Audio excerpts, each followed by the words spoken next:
तो ब्रह्मास्त्र मूवी का trailer release होने के बाद जनता में जैसे आक्रोश ख़त्म ही नहीं हो रहा है। हालांकि ये बात भी सही है कि हाल ही के सालों में बॉलीवुड ने जैसी लड़बहीर पिक्चरें निकाली हैं और जनता के पैसों की गांड मारी है, ये उसी का फल है।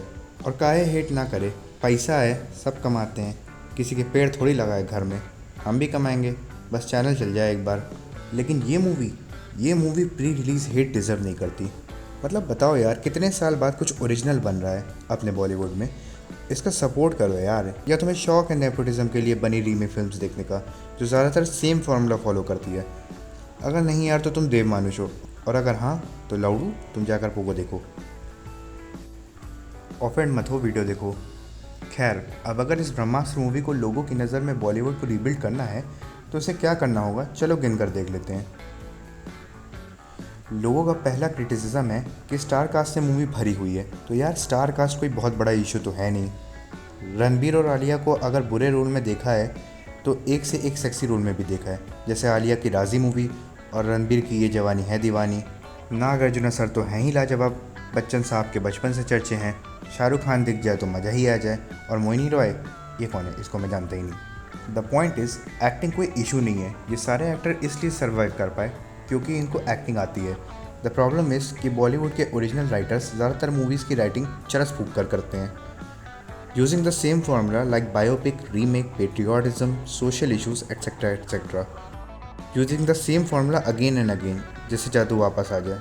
लेकिन सिनेमा का एसेंस ही यही है कि ये हमें हमारी दुनिया से कुछ देर के लिए ही सही मगर फ्री कर देता है, जो काम अक्सर फिक्शनल या साई-फाई मूवीज़ ही करती हैं, हमें हमारे रियल वर्ल्ड से थोड़ी दूर के लिए ही सही लेकिन अलग करके, जिससे हम अपनी प्रॉब्लम से थोड़ी देर के लिए रिलीफ पा सकें। तुम खुद ही सोचो, कोई बंदा मूवी देखने क्यों जाएगा अगर उसे सेम चीज़ जो वो एक्चुअल वर्ल्ड में भी देखता है, उसे वही चीज़ मूवी में भी दिखाई जाए। और यार, जहाँ तक ब्रह्मास्त्र मूवी की बात है तो इससे रिलेटेड एक फैक्ट है कि इस मूवी की सिर्फ राइटिंग होने में ही 6 साल लग गया है। तो मैं दावे के साथ कह सकता हूँ कि राइटिंग पक्का स्ट्रॉन्ग है, वरना तुम मेरी गांड मार लेना। Don't take it seriously. अब अपने अगले मुद्दे की बात करें तो ब्रह्मास्त्र मूवी का एनिमेशन, पावर और एक्शन कॉपी लगता है इन लोग को हॉलीवुड से।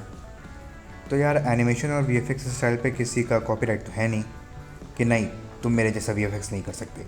और एक्शन और पावर की जहाँ तक बात है तो मैं कहूँगा यार, इंस्पिरेशन लेना कोई गलत बात नहीं है। यहाँ ब्रह्मास्त्र का इंस्पिरेशन हाई ऑक्टेन एक्शन के लिए है, जो कि ज़्यादातर मूवीज़ में सेम ही होता है, और कम से कम same to same copy paste तो नहीं कर रही है, जैसे फ्लाइंग जेट मूवी ने मैन ऑफ स्टील और X Men days of future past से किया था, पूरा सीन ही कॉपी कर लिया था। और यार, इंस्पिरेशन तो हर कोई लेता है, साला मार्वल और डीसी के खांची भर के हीरोज़ होंगे जो इंस्पिरेशन के नाम पर सेम है, तो बॉलीवुड क्यों नहीं इंस्पिरेशन ले सकता। And remember a quote, inspiration that drives originality is the key to success in the field of art. खुद लिखा है मैंने अभी जस्ट।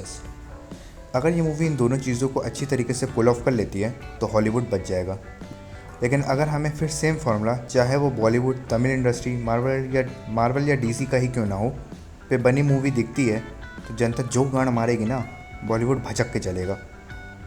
और इसके अलावा अगर तीसरे मुद्दे की बात करूं तो मैं ये कहूँगा कि ये मूवी प्लीज़ प्लीज़ प्लीज़ किसी भी रिलीजियस सेंटिमेंट को हर्ट ना करे। रिलीजन इंडियन सोसाइटी का एक इंटीग्रल पार्ट है, जहाँ अगर किसी के सेंटिमेंट्स हर्ट होते हैं तो वो दूसरे की जान भी ले सकता है। हमारे पास रिलीजियस मैथोलॉजीज़ का भंडार है, जिनसे अदर सिनेमा इंस्पिरेशन लेकर मूवीज़ और सीरीज़ हिट करा रहे हैं, लेकिन बस हम ही इन सेंटिमेंट्स को पकड़ कर बैठे हैं और ना खुद बढ़ रहे हैं और ना उन्हें बढ़ने दे रहे हैं जो बढ़ना चाहते हैं। हमें ये समझना होगा कि मैथोलॉजीज़ भी सोसाइटी के डेवलपमेंट में योगदान देती है। अगर ब्रह्मास्त्र जैसी मूवीज़ फ़ॉरेन में चलती हैं तो हमारी ही मैथोलॉजीज़ के द्वारा हमारा कल्चर प्रमोट होगा, जिससे लोग हमारे देश में आना चाहेंगे for travel and business purposes, जिससे रेवेन्यू जनरेट होगा और हम सब भर पेट खाना खाकर चैन की नींद सो पाएंगे कि कल भी अच्छा ही होगा।